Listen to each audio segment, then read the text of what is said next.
Hello दोस्तों, स्वागत है आपका आपके अपने यूट्यूब चैनल दिसार जीकेजीएस क्लासेस में। दोस्तों, आप सब लोग कैसे हैं? उम्मीद करते हैं आप सब लोग अच्छे होंगे, स्वस्थ होंगे, मस्त होंगे और अपनी तैयारी बेहतरीन तरीके से आप सभी कर रहे होंगे। दोस्तों, आज हम आपको करवाने वाले हैं यूथ कंपटीशन बुक का प्रैक्टिस सेट नंबर 6, जिसमें हमने दोस्तों आपको 1 से लेकर 5 तक के प्रैक्टिस सेट करवा दिया है। उसकी एक वीडियो भी हमने कंप्लीट वाली बना दी है और उसे अपलोड भी कर दिया है। दोस्तों, यदि आपने वह वीडियो नहीं देखा है तो जाकर उस वीडियो को देखिएगा, आपको बहुत ही ज़्यादा फायदा होने वाला है। दोस्तों, आज हम देखने वाले हैं प्रैक्टिस सेट नंबर 6। इसमें जितने भी सारे क्वेश्चन हैं हम डिटेल सॉल्यूशन करवाएंगे विथ एक्स्ट्रा फैक्ट के साथ में। दोस्तों, वीडियो अच्छा लगे वीडियो को लाइक कीजिए, शेयर कीजिए, कमेंट कीजिए। चैनल पे नए हैं चैनल को सब्सक्राइब कर लीजिए पल पल की अपडेट के लिए। दोस्तों, हमसे जुड़ने के लिए आप हमारा टेलीग्राम चैनल ज्वाइन कर सकते हैं। टेलीग्राम चैनल का लिंक मैंने डिस्क्रिप्शन बॉक्स में आपको दे दिया है। चलिए दोस्तों, देर ना करते हुए स्टार्ट करते हैं आज का अपना सेशन और देखते हैं प्रैक्टिस सेट नंबर 6 का पहला क्वेश्चन।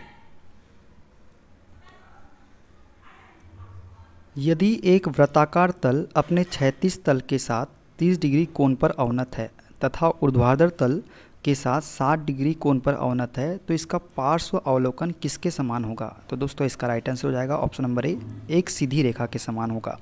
बात करें एक्स्ट्रा फैक्ट के बारे में दोस्तों, यदि कोई वृत्ताकार तल क्षैतिज तल से 30 डिग्री व ऊर्ध्वाधर तल से 60 डिग्री कोण पर अवनत हो तो इसका पार्श्व अवलोकन एक सीधी रेखा होगा जिसकी लंबाई वृत्ताकार तल के व्यास के बराबर होगी तथा यह प्रोफाइल तल पर प्राप्त होगी। सम्मुख दृश्य व शीर्ष दृश्य में दीर्घवृत्त प्राप्त होगा। क्या बात प्राप्त होगा? सम्मुख दृश्य व शीर्ष दृश्य में क्या प्राप्त होगा? दीर्घवृत्त प्राप्त होगा। ठीक है, देखते हैं अगला क्वेश्चन। चित्र A B C D E F तथा जी प्रतीक में से स्ट्रेट नर्लिंग को प्रदर्शित कर रहा है। तो दोस्तों, स्ट्रेट नर्लिंग को जो है ये ए वाला जो है प्रदर्शित कर रहा है। क्या कर रहा है? ए वाला, ये वाला जो है ये स्ट्रेट नर्लिंग को प्रदर्शित कर रहा है। ठीक है, सभी का हम देख लेते हैं दोस्तों यहाँ पे लाइन से। ए जो है स्ट्रेट नर्लिंग को प्रदर्शित कर रहा है। ठीक है, बी की बात करें तो बी किसको कर रहा है? बी कर रहा है शोल्डर को। किसको कर रहा है? शोल्डर को। सी कर रहा है अंडरकट को। डी कर रहा है डोम्ड या स्फेरिकल सिरा। ई कर रहा है टेम्पर को। एफ कर रहा है कीवे को और जी जो कर रहा है ये किसको कर रहा है? चैम्फर को कर रहा है। देखते हैं अगला क्वेश्चन। स्वचालित थर्मल ब्रेक संपर्क संकेत है। स्वचालित थर्मल ब्रेक संपर्क जो है संकेत जो है ये है ऑप्शन नंबर ए वाला। ये क्या है? स्वप्रचालित थर्मल ब्रेक संपर्क संकेत है।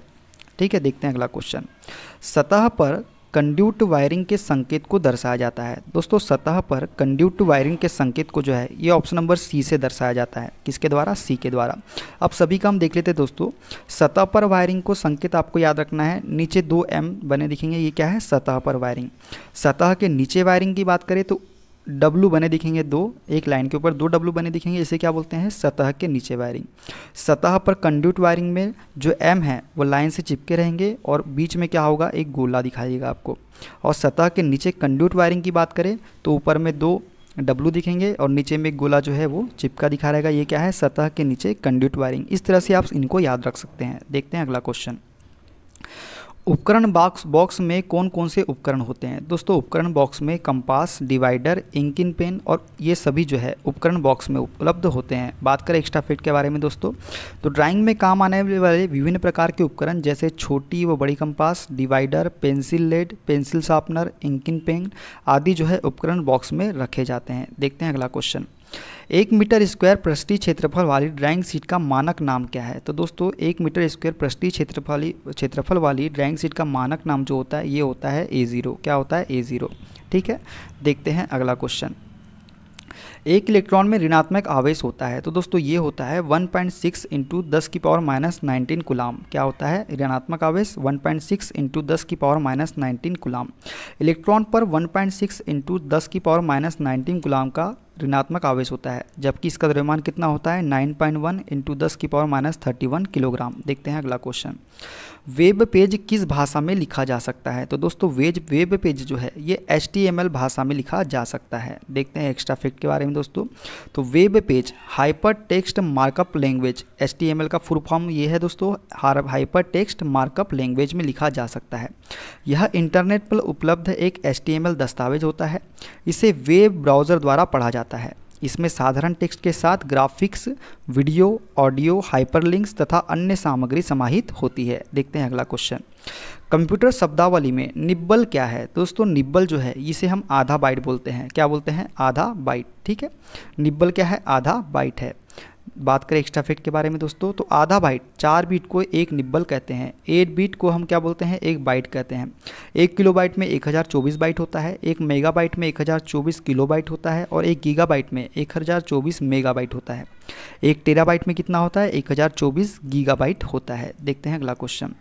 उस त्रिभुज की सभी भुजाओं की लंबाई अलग अलग हो, यदि त्रिभुज की सभी भुजाओं की लंबाई अलग अलग हो, उसे हम क्या बोलते हैं, विषमबाहु त्रिभुज बोलते हैं। क्या बोलते हैं, विषमबाहु त्रिभुज। देखते हैं एक्स्ट्रा फैक्ट।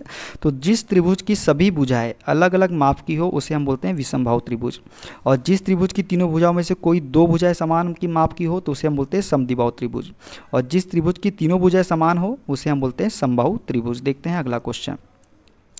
BIS द्वारा अक्षरों का तिरछा कोण कितना होता है? तो दोस्तों BIS द्वारा अक्षरों का तिरछा कोण जो होता है ये होता है 75 डिग्री। कितना होता है? 75 डिग्री होता है। BIS के अनुसार अक्षरों को 75 डिग्री तिरछा रखा जाता है। इन तिरछे अक्षरों को इटैलिक अक्षर कहते हैं। देखते हैं अगला क्वेश्चन। एक सरल रेखा जो न वर्टिकल है और ना ही हॉरिजॉन्टल, उस लाइन को क्या कहते हैं? दोस्तों एक सरल रेखा जो न वर्टिकल है न ही हॉरिजॉन्टल, उस लाइन को हम क्या बोलते हैं? झुकी रेखा बोलते हैं। क्या बोलते हैं? झुकी रेखा बोलते हैं। ठीक है, एक सरल रेखा जो न वर्टिकल है और ना ही हॉरिजॉन्टल, उस लाइन को झुकी रेखा हम कहते हैं। क्या बोलते हैं? इंक्लाइंड लाइन कहते हैं। देखते हैं अगला क्वेश्चन। 50 किलोग्राम द्रव्यमान का एक लड़का 45 सीढ़ियाँ 10 सेकेंड में चढ़ता है। यदि प्रत्येक सीढ़ी की ऊंचाई 16 सेंटीमीटर है तो उसकी शक्ति ज्ञात कीजिए, और जी का मान कितना मानना है हमको? 10 मीटर प्रति सेकेंड स्क्वायर। दोस्तों हमको यहाँ पे 45 सीढ़ियों की कुल ऊंचाई निकालेंगे पहले हम। तो कुल ऊंचाई कितनी हो जाएगी? 45 सीढ़ियाँ है और कितनी ऊंचाई है? 16 सेंटीमीटर की दूरी पर। तो कुल ऊंचाई कितनी आ जाएगी? 720 सेंटीमीटर। इसको मीटर में चेंज करेंगे तो किससे भाग देंगे दोस्तों? 100 से भाग देंगे। तो ये क्या हो जाएगा? 7.2 मीटर आ जाएगा। ठीक है, हम जानते हैं दोस्तों कार्य बराबर क्या होता है? mgh। m का मान हमको कितना दिया गया है? 50 दिया गया है। g का मान हमको 10 दिया गया है, और हमने ऊंचाई जो निकाली है वो कितनी निकाली है? 7.2 निकाली है। तो कार्य हमारा कितना निकल के आएगा? 3600 जूल निकल के आ जाएगा। हम जानते हैं दोस्तों शक्ति बराबर होता है कार्य बटा समय। कार्य हमारा कितना है? 3600 है, और समय हमको कितना दिया गया है? 10 सेकेंड। तो इसको जब सॉल्व करेंगे दोस्तों 0 से 0 कैंसिल हो जाएगा, तो कितना आ जाएगी शक्ति हमारी? 360 वाट आ जाएगी। देखते हैं अगला क्वेश्चन। इनमें से क्या ग्लोबल वार्मिंग का कारण है? दोस्तों ग्लोबल वार्मिंग का कारण है वायु में CO2 के प्रतिशत में वृद्धि। ये क्या है? ग्लोबल वार्मिंग का कारण है। देखते हैं एक्स्ट्रा फैक्ट के बारे में दोस्तों। तो ग्लोबल वार्मिंग के कारण होने वाले जलवायु परिवर्तन के लिए सबसे अधिक जिम्मेदार ग्रीन हाउस गैस है कौन सी? Carbon dioxide. ग्रीन हाउस गैसें वे गैस होती है जो बाहर से मिल रही गर्मी या उष्मा को अपने अंदर सोख लेती है। इन गैसों में carbon dioxide, methane, nitrous oxide इत्यादि शामिल होती है। देखते हैं अगला क्वेश्चन। जल प्रदूषण का मुख्य कारक इनमें है। दोस्तों जल प्रदूषण का मुख्य कारक इनमें से हो जाएगा औद्योगिक अपशिष्ट। औद्योगिक अपशिष्ट जो है जल प्रदूषण का मुख्य कारक है। बात करें एक्स्ट्रा फैक्ट के बारे में दोस्तों, तो जल प्रदूषण का मुख्य कारक क्या है? औद्योगिक अपशिष्ट है। जल प्रदूषण के मुख्य कारण उद्योगों से निकलने वाले खराब तेल, स्क्रैप धातु तथा विभिन्न प्रकार के रासायनिक विषैले तत्व है, जिसके कारण शुद्ध जल अशुद्ध जल में परिवर्तित हो जाता है। देखते हैं अगला क्वेश्चन। दिसंबर 2018 में संयुक्त राष्ट्र संघ द्वारा 7 जून को किस दिवस के रूप में घोषित किया गया है? तो दोस्तों 7 जून को किसके रूप में घोषित किया गया है? ये किया गया है विश्व खाद्य सुरक्षा दिवस के रूप में। देखते हैं एक्स्ट्रा फैक्ट के बारे में दोस्तों। तो दिसंबर 2018 में संयुक्त राष्ट्र संघ ने प्रत्येक वर्ष 7 जून को विश्व खाद्य सुरक्षा दिवस के रूप में मनाने का निर्णय लिया था।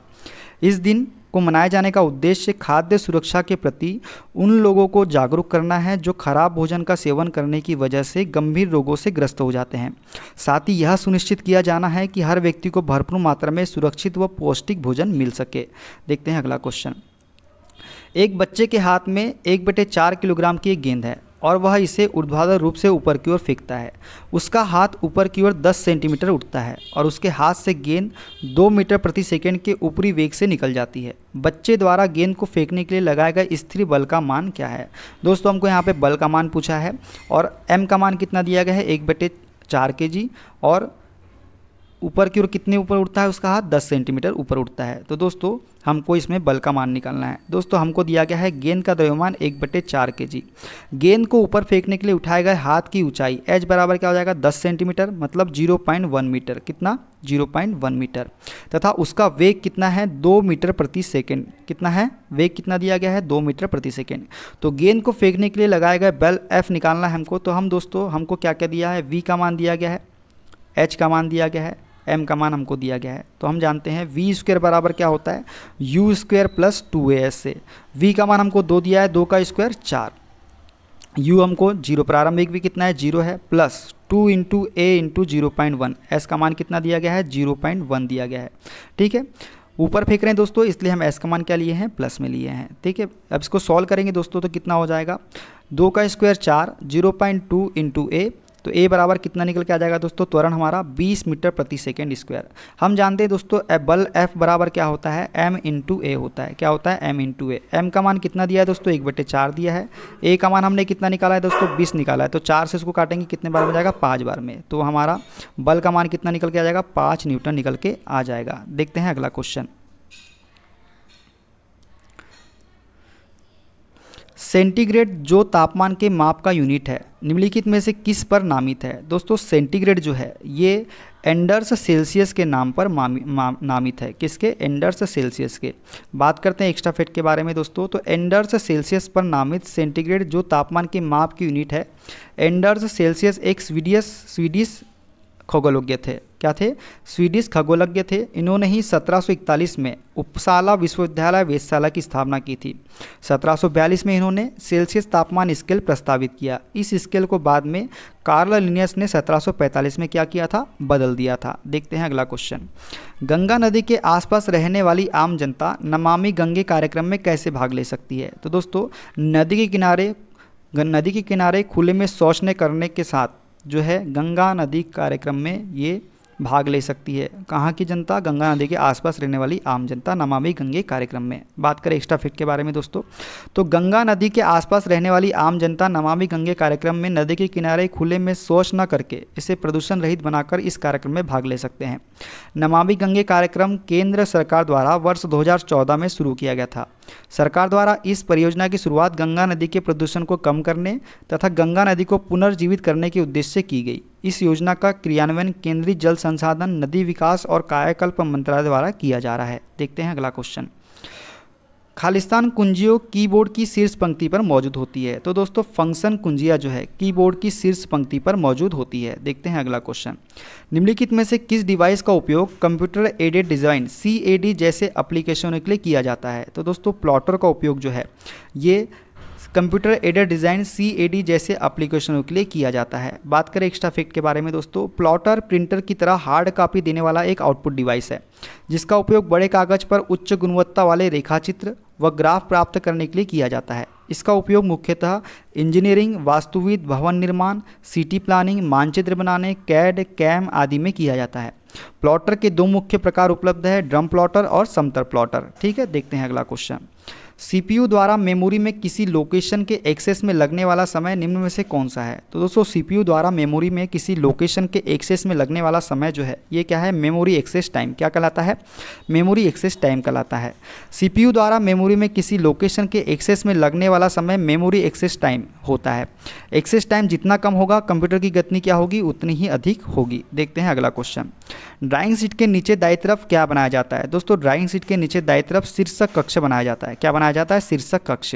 आरेखन कागज के दाईं और निचले भाग में नीचे वाली सीमा रेखा से 65 mm की दूरी पर क्षैतिज रेखा खींचकर शीर्षक कक्ष बनाया जाता है।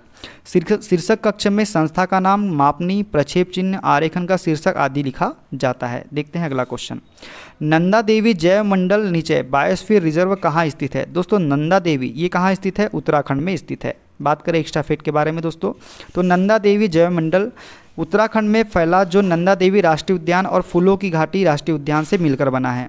इसे 1988 में यूनेस्को द्वारा विश्व धरोहर स्थल घोषित किया जा चुका है। Nanda Devi biosphere reserve UNESCO की विश्व बायोस्फीयर रिजर्व की सूची में 2004 में शामिल किया गया था। देखते हैं अगला क्वेश्चन। इनमें से क्या एक विद्युत रोधी नहीं है। तो दोस्तों विद्युत रोधी नहीं है क्या, नाइक्रोम। नाइक्रोम जो है एक विद्युत रोधी नहीं है। बात करें एक्स्ट्रा फैक्ट के बारे में दोस्तों, तो ऐसे पदार्थ जो अपने से होकर विद्युत धारा का प्रवाह नहीं होने देते विद्युत रोधी कहलाते हैं। उदाहरण के रूप में सूखी लकड़ी, बेकेलाइट, एस्बेस्टस, चीनी मिट्टी, हीरा, कागज, PVC आदि। और ऐसे पदार्थ जिनसे होकर विद्युत धारा सरलता से प्रवाहित होती है विद्युत चालक कहलाते हैं। क्या कहलाते हैं, इलेक्ट्रिक कंडक्टर। उदाहरण की बात करें तांबा, एल्युमिनियम, जस्ता, सोना, नाइक्रोम आदि। अतः नाइक्रोम एक कैसा है, विद्युत रोधी पदार्थ नहीं है। ठीक है, देखते हैं अगला क्वेश्चन। विश्व जल दिवस खालिस्तान को मनाया जाता है। दोस्तों विश्व जल दिवस जो है 22 मार्च को मनाया जाता है। कब मनाया जाता है? 22 मार्च को।